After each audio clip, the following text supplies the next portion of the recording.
One of the most important things that Mark was saying when he was talking about the events here in Ephesus is that the gospel can be spiritually disruptive.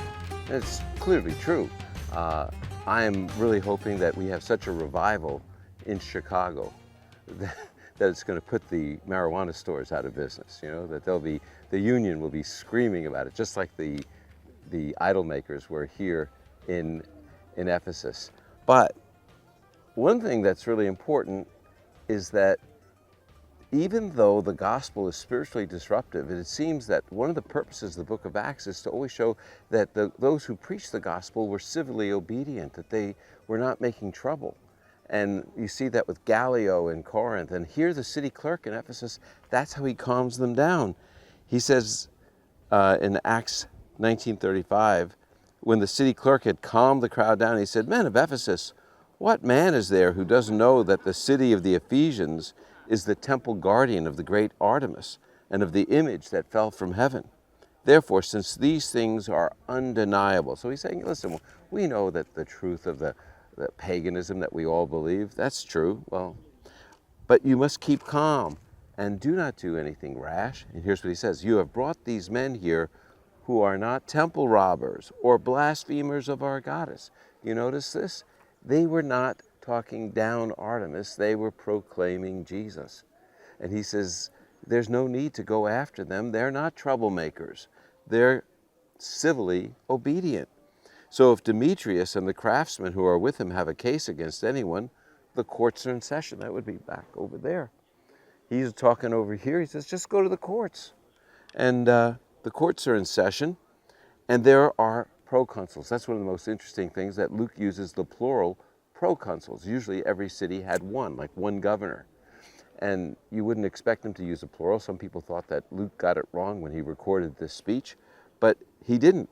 I was reading a book about archaeology recently, and just at the very time when Paul was here and the people were shouting, "Great is Artemis of the Ephesians," and having their disruption, just in those very same years, 2 deputy proconsuls had rebelled and had a coup d'etat against their proconsul, and they murdered him and got named interim proconsuls together.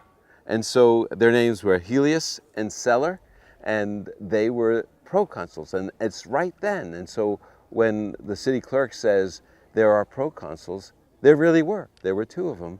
And it proves the accuracy, the historicity of Luke's record in the book of Acts. That's why he uses the plural. But the great message here that Mark mentioned, the gospel is always spiritually disruptive, but also followers of the gospel, those of us, we are civilly obedient. And that's, I think, a great reminder for us.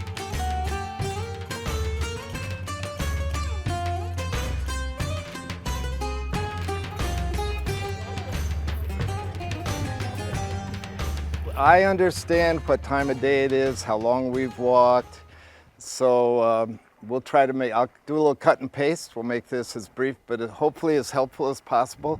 I'm reminded of what a deacon said to me in the first church I pastored after seminary, and seminary students think they know everything, and so my sermons were just piled up and long, and he said to me, "Joe, you have to remember something, that the mind can only absorb what the seat can endure."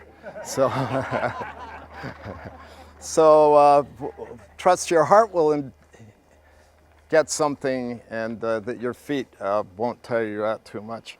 Well, thanks to Mark and thanks to Brian. They've been talking about the book of Revelation. How many of you think the book of Revelation is kind of a challenging book to figure out? Yeah, it reminds me of the story of the erudite professor at a seminary who knew a lot, walking in the lunch hour through the basement, saw a custodian with his lunchbox open and his Bible open to the book of Revelation. And he said to the custodian, "What are you reading?" Custodian said, "Revelation." He said, "Well, you don't understand that, I'm sure." And the custodian said, "Actually, I do." "Well, what does it mean?" Custodian said, "It means Jesus wins." So it is a tough book to understand, but if you read the first 3 chapters, they're not so tough, and they're very convicting, actually. Because these 7 letters written to the church in Asia have a lot of things to say about our own response and how Jesus really feels about us. And Mark read the passage, so I'll just hitchhike on that.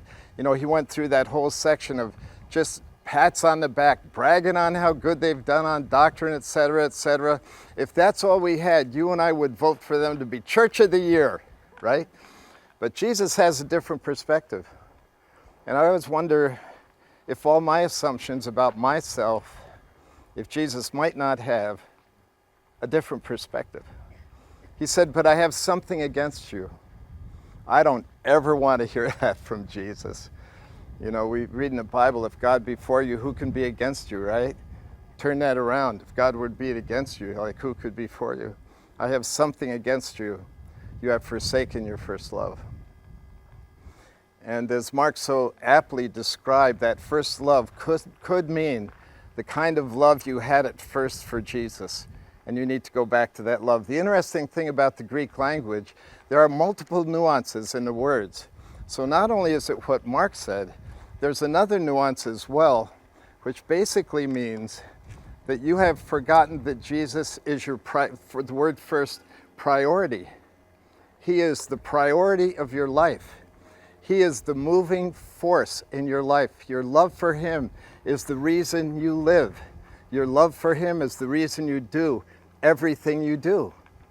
And I find that to be a very convicting thought.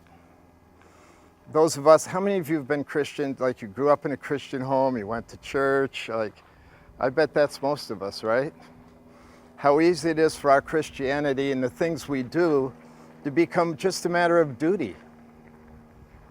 Just kind of like an obligation, kind of ritualistic. When Jesus is more concerned with why you do what you do than he is with what you do. Of course he's concerned with what you do, but he cares about why you do what you do.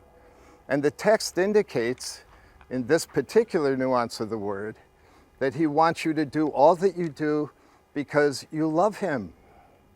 So why do you tithe? Why do you work in the nursery? Why do you do on the worship band? You know, why do you do all that you do? How many of you say, thanks for asking, Joe. What drives me to do that is to show my love for Jesus. I bet maybe not a lot of us. It kind of works like this. Let's say that Marty and I finish dinner and she goes out to do the town with a bunch of friends.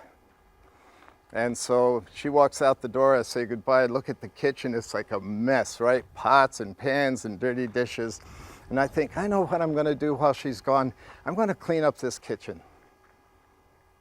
So I go to work. I used to wash the dishes, but I know right where the dishwasher is now, so I put them in there and then I clean the pots and I get all the counters polished, and when she comes home, the kitchen looks fabulous. And she says to me, Joe, why did you do this? And I said, thank you for asking. I am committed to the institution of marriage. No, I didn't say that. I said, I would say, Marty, it's hard for me to tell you how much I love you. So I just thought, this isn't much. But I thought I'd just clean up the kitchen so you would know how much I love you. That's what is part of what Jesus is after with the church, who are Christians of duty and obligation and habit. He says, I want you to do this because you love me. It's Jesus' love language. Could it be that we could do all we do for Jesus and he never really feels loved by us? Well, I think that's a pretty serious thought in my mind. So when you write that tithe check, or when you write that donation to the Moody Bible Institute, as you sign the check, you just say, Jesus, this is for you. So why do you work in the nursery? I just love children. Well, that's good. But you ought to walk through that nursery door, say, Jesus, today, this is for you. You're on the elder board. You're busy every night of the week, and you've got an elder meeting on your last open night of the week, and you get in a car, and then you remember, this is one way I can show Jesus how much I love you. and you do it for him. You drive through heavy traffic. Some guy's like right on your tail all the time. You just want, if it wasn't for insurance problems, you just want to slam on the brakes, right? Like totally annoying. And then he whips around you and cuts you, as a Christian, I don't have enough gestures to use. That's my problem in heavy traffic. And so, but on the other hand, you want to lean on the horn. I'm not going to lean on the horn. I'm going to love my neighbor. Jesus, this is for you. Why do you forgive someone? Forgive somebody. Because it's one way that I can tell Jesus how much I love him. So that's one of the aspects that he's after. And I want to ask you, is your work for Christ, everything you do, a matter of duty or devotion? Is it a matter of obligation? Or is it a matter of adoration of Jesus Christ? Is it a matter of ritual? Or is it because you're in an amazing relationship with him, and because of all he's done for you, you want to express your love back to him? Which I think it means that we're called to build a deep, loving relationship with Christ. It's just not when you sign that check or work in the nursery or go to the worship team or love your neighbor in traffic or whatever. It's building a life that is deeply in love with him so that this becomes automatic to you, looking for ways to demonstrate that love to Christ. I used to serve on Billy Graham's board, the Billy Graham Evangelistic Association. So I actually got to know Billy a little bit. And I remember one night, we were at this big dinner that the board was having, and Billy was there. And it was one of these fancy dinners with linen tablecloths and little signs that had your name on them, where to sit. And I'm sitting right next to Billy. Panic, like, is there a protocol officer? What can I say? What can't I say? So anyway, in the course of conversation, I said to him, I think he was about 80 years old at this point. I said to him, Billy, in all of your years of ministry, what have you enjoyed the most? And then since he was 80, I figured he probably didn't have a good answer, right? So I'm going to supply an answer for him. I said, maybe it was being with presidents and kings, and I felt like such a pagan when I said that as a Stowell. And I'm doing a backtrack on it, and I wanted to say leading millions. I got about leading millions to Christ this far out. And he took his, I'll never forget this, he took his hand across the linen tablecloth as though to wipe my lame answers onto the floor. And he said, Joe, actually, the things I've enjoyed the most has been my fellowship with Jesus. To hear him speak to me, for me to be able to express my love to him, to get his way. And then, as though I had forgotten it already, he said, the highest joy of my life has been my fellowship with Jesus. A life cultivating a relationship, a loving relationship, out of which then to be serving Christ. Now, I know some of you are thinking, yeah, but he's Billy Graham, right? Us common folk is different. Of course, Jesus would be that to him. Well, if you're thinking about that, then let me tell you about my grandmother. I can remember her working in the kitchen and singing her favorite hymn. In fact, she told me it was her favorite hymn.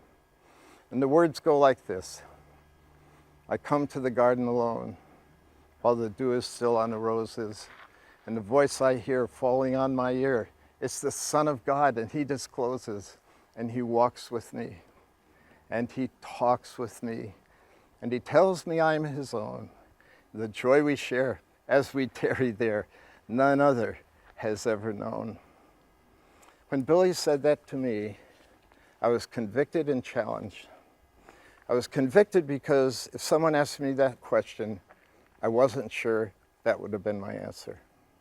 And I was challenged because I want that to be my answer. To live a life of expressing my love to Christ for all he's done. Because he not only cares for what I do, he cares about why I do what I do.